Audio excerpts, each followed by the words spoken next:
back. She's back. So you've had incredible success and notoriety from Netflix's Instant Hotel, but it hasn't all been positive for you. So tell us about how the trolling and the haters have been a transformational journey. Sure, it has been a really, really surprising experience. When I went into the whole reality TV zone, I never expected to be trolled.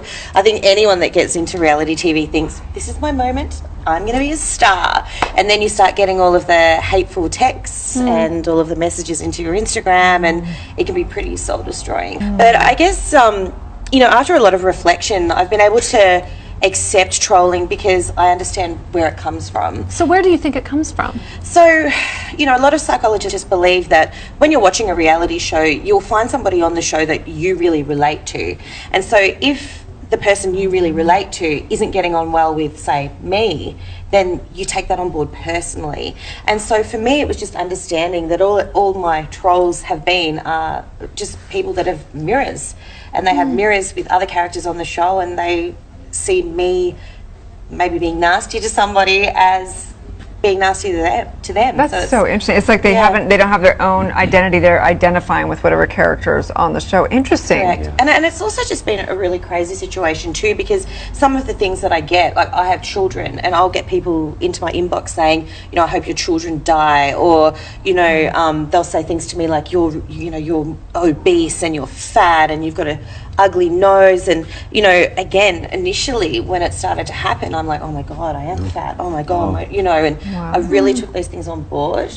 But you know, a lot of soul searching, and I've been able to like get to a place where I'm cool with it. It's kind of wild, right? I know I can speak for Laurel House and myself. I can't speak for Dr. Darcy, but when we did Famously Single, we were getting, I mean, the most insane, outrageous hate mail. Yeah. It's, you know, and it's unbelievable that people have that much unhappiness inside, and they're so willing and wanting to sort of project it onto you. Yeah. How did you navigate that in a way that was constructive and peaceful for you personally? Sure.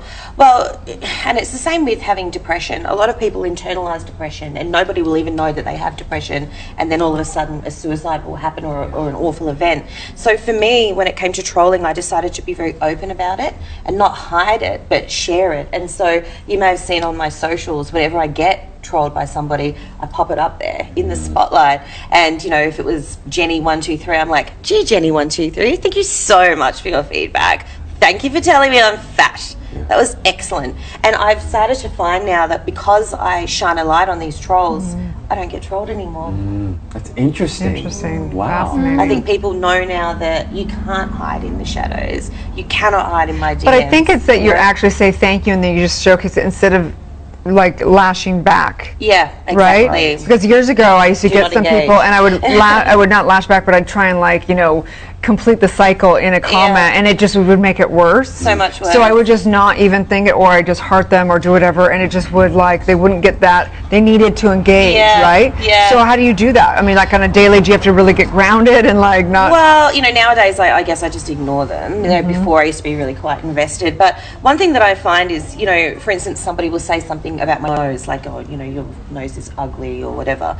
Then you go to their profile, and it's a girl that's got the biggest nose in the world. And so sometimes I'll say, I've been to your profile, I've seen your nose, you have a very big nose. I think it's beautiful, absolutely beautiful. And we're actually big nose sisters, darling. Little things like that, you know, or if people have said things like, oh, you're a very mean person, you know, I think you're an effing bee. It's sort of like, okay, but you're the person that just stalked me on my socials, went into my DMs, and then called me an effing bee. Is that funny? You spot it, you got it, like we talked about earlier, right? It's just hypocrisy, mirrors. It's interesting too that you're pointing out something, you know, so we often talk about like post-traumatic stress disorder when there's something very traumatic that happens to a person.